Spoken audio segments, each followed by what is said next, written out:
Hi, this is Tim of the 1916 Company with the big three of Rolex. At left, the Rolex Oyster Perpetual Cosmograph Daytona. At center, Rolex Oyster Perpetual Submariner date. And then at right, we've got the Rolex Oyster Perpetual GMT-Master II. These are all of the same generation, so there are no 3200 series or 4131 movements in this picture. All these watches were on sale at the same time.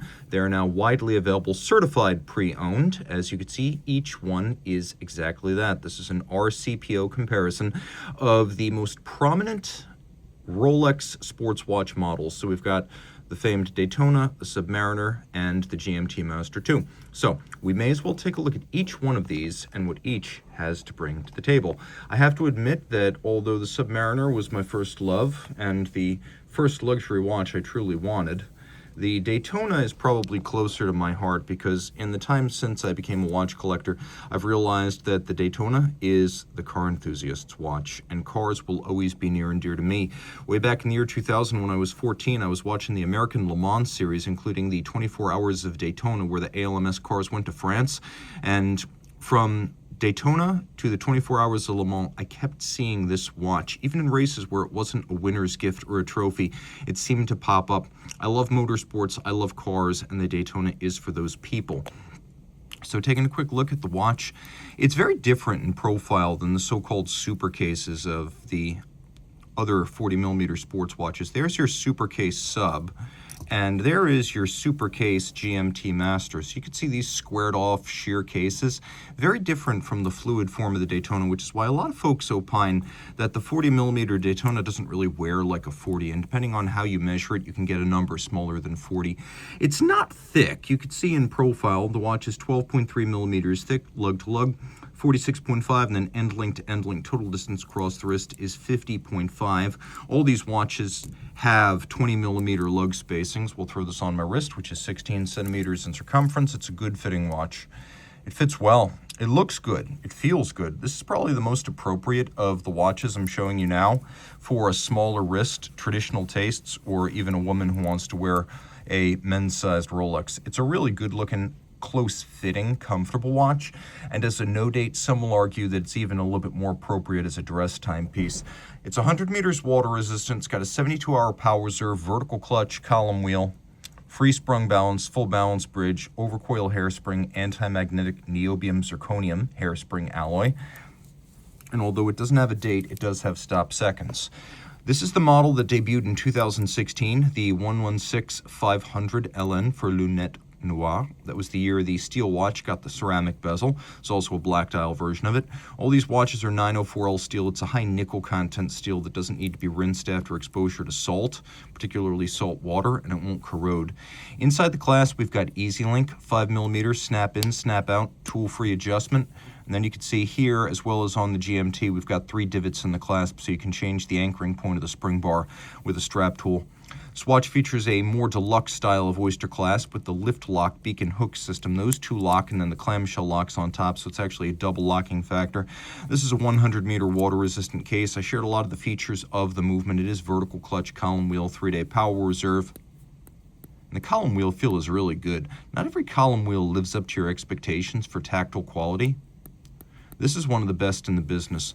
Dial, white lacquer with black registers. You can see white gold crown, hands, and indices. They won't tarnish or oxidize with time. And we've got Rolex's unique chromolite blue lume. Of course, an automatic winding watch. All these watches can meet the superlative chronometer standard, which is Rolex's standard for a +2, -2 per 24-hour deviation as a fully assembled watch, not a bare movement. Remember, COSC is a bare movement test. Okay, now we're going to go over to the GMT Master II. The Daytona has a chronograph, and with the tachymetric scale bezel, that chronograph can be used not just to gauge elapsed time, but also the speed of an object such as a race car over a kilometer. So it was originally envisioned for racers on the sands of Daytona Beach, and then later on the racing moved to the tracks nearby as those were constructed around the beach complex. This watch, though, was originally constructed for pilots who needed to know the destination time at various airports. The idea initially was that the 12-hour and the 24-hour hand would be mechanically linked, so the original GMT Master, not the Master II, but the Master of the mid-50s, was a watch that allowed you to calculate a second time zone using the bezel. Assuming you would set that 24-hour hand to GMT or Greenwich Mean Time, you would offset plus or minus and then read the result off the bezel to see the time at your destination airport. Now, in the years since, starting in 1983, we've had GMT-Master IIs. Master IIs allow you to do this. Now I can move that local hand separate from the 24-hour hand. So I can actually display 2 time zones on the dial, but using the calculator bezel, again, assuming I'm using GMT for that 24-hour hand, I can temporarily calculate 3 different time zones. This is a 100-meter watch, water resistant. You can see both it and the Daytona have trip-lock crowns. None of these watches have display case backs. You can see that the bracelets are all the Oyster style, though there are some detail differences, most notably when the sub is brought into the equation. As you can see, the center links of the sub are brushed. We've got a clasp down here that is pretty much identical to what you saw on the Daytona. We've got the lift lock, we've got the clamshell lock, although internally you can see that the finishing of the clasp is a bit different. Mechanically, it's the same, right down to the 5mm easy link and then those 3 divots drilled in the clasp. The Daytona heralded the arrival of longer power reserves on Rolex watches when the in-house caliber arrived in 2000. When this model, the 116710, BLNR, arrived in 2013, the caliber 3186 in this watch was still the previous 3135 generation, so 48 hours of power reserve. That's the most substantive difference between this and the Daytona. The exact same movement, albeit without the dual time capability, is in this watch. These are both automatic winding, superlative chronometers, anti-magnetic, free sprung, full bridge, bidirectional winding, hacking, superlative chronometers with a 48-hour power reserves. Just keep that in mind. Again, they're all 904L steel. We've got a bezel here that is cerachrom ceramic, 2 colors. It's not 2 separate semicircles. It's 1 ceramic disc, and then PVD is used to lay down the platinum deposits inside of the bidirectional bezel itself. Taking a quick look at this watch in the dark, you'll appreciate that all 4 hands here are luminescent, so you can read that second time zone. We'll throw this watch on the wrist. It's a larger timepiece than the Daytona. There's no getting around that. 40 millimeters in diameter on paper. That sounds the same. It's even a little bit thinner at 12.1 millimeters thick. But it's 48 lug-to-lug, and it's 51 end-link to end-link. We'll throw this on my wrist, take a quick look. Watch wears nicely. Someday we'll find a solution to this intermediate step. But for now, you can see it is definitely bigger than the Daytona on my wrist. And my wrist is 16 centimeters in circumference. So it's going to be apples to apples comparing the fit of all these. I'd say the Daytona is probably fine for a wrist of 14 centimeters. This may be 15 centimeters circumference. It is admirably thin, though. It should fit under a cuff, just not as easily as the Daytona. And a lot of that's not due to the thickness of the watch. It's due to the outcropping of the bezel right here. Still, larger luminescent plots on the dial. Black lacquer base, white gold hands and indices. Now, the Submariner. So, the 6-digit sub of the Super Case era, there was a 6-digit in the late 80s, but the modern 6-digit arrived as a precious metal watch in 2008. By 2010, when this variant arrived, we could now buy it in full steel. So this is the 116610 LV Lunette Vert, also nicknamed the Hulk. It was the second of the green subs after the 2003 LV anniversary model. This is a sizable watch. It is a Submariner date. It has what was initially described as green gold on the dial. Perhaps there were questions about the actual purity of the term gold in this application, or maybe it was Middle Eastern markets not wanting to embrace something that was overtly billed as gold, but today Rolex has rarely revisited that terminology green gold, and in fact for the last few years this model was on sale, it was scarcely mentioned. Now we have a unidirectional rotating 120 click dive bezel. We have a green cerachrom insert with PVD platinum indices and numerals. We have a little sapphire capped bezel pearl, which is a nice feature because that makes it a little bit more durable. Rolex is all about refinement. Still white gold hands and indices. Now we've got a metallic sunburst dial. This is not a lacquered dial like the other two. The Cyclops Eye magnifier is back over the date. We're going to do a lume shot here. You can see we have quite a bit of lume here. So your seconds hand is visible in the dark, which I think is important for a dive watch. And then you've got the bezel pearl. Between the Daytona's chronograph and the dive bezel on this, I actually prefer reading a dive bezel. I find it more intuitive, easier to see. You don't get the big downstream maintenance costs of a chronograph mechanism. But to each his own. I happen to prefer the diving bezel.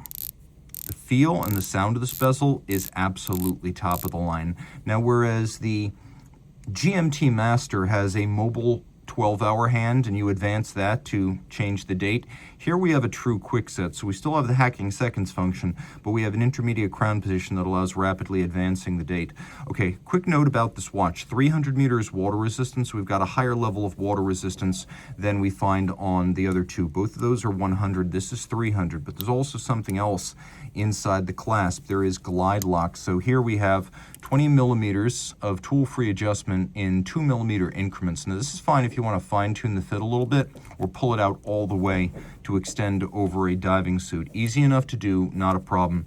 We still have the lift lock system with the beacon hook, plus we have the clamshell lock right there. So you've got a little bit of security here when this is on your wrist. Again, in terms of exterior decoration, it's not quite as ornate as the others. Here's the exterior clasp and the center links of the Daytona. The same is true for the GMT, and then you can see it is all satin finished with the exception of the side profiles on the Submariner. Again, this is just like the GMT. This is a 3135 generation movement, 48 hours of power reserve. Lots to love, though. We'll throw it on the wrist. This is a great looking watch because green is a Rolex corporate color. It's not some random addition like blue or red or the celebration dial, all of which have their merits, but this is a color that has been inextricably linked to Rolex since the beginning. Again, I would recommend a 15 centimeter circumference wrist to wear this because this 40 millimeter case is larger than the Daytona. However, for some reason, the bezel doesn't seem to overlap quite as much as the GMT-Master II. This watch, all up, 40 millimeters in diameter, 12.8 millimeters thick. From lug to lug, just the case, 48.1 millimeters. From end link to end link, it's 51.1 across the wrist. And so that is the Submariner date. Of course, there is a standard Submariner without a date on it. That's the original sub that debuted back in 1953, still made as the reference 124060, and there was a 114060 prior to that was part of this generation of Submariner. But it does seem like when people think of the Submariner today, they think about this one with the date. So guys, let me know, which one of these watches would you buy? Which one of these would you like to be your own? I think in terms of romance, it would be the Daytona for me, because I love cars and I love motorsports. And I think in terms of pure utility, between the water resistance, the diving bezel, the greater amount of luminescence, and the versatility of that glide lock clasp, it would probably be the sub for me. But, you know, catch me again tomorrow, I might feel differently. Let me know in the comments below. Rolex certified pre-owned watches are backed and authenticated by Rolex. Should any reconditioning be necessary, it will be to a Rolex certified standard, and any parts invested Rolex factory original. Should the initial retail box, paper, and accessory set still accompany the watch, it will be included with the sale. But no matter what, a certified pre-owned box and paper set starts with an outer box, a leatherette travel pouch with suede lining, a warranty card that embodies the 2-year globally valid Rolex-backed warranty. Note this is not a retail warranty, but backed by Rolex and actionable at any of its authorized points of sales and service. A leatherette wallet includes the warranty terms and conditions manual. A holographic hang tag marks this as a certified pre-owned Rolex watch, and a manual details Rolex's values as a company, the certified pre-owned program, care, feeding, service, and use of your Rolex, locations of points of sales and service, and details of Rolex.com. Rolex certified pre-owned watches are backed only by Rolex.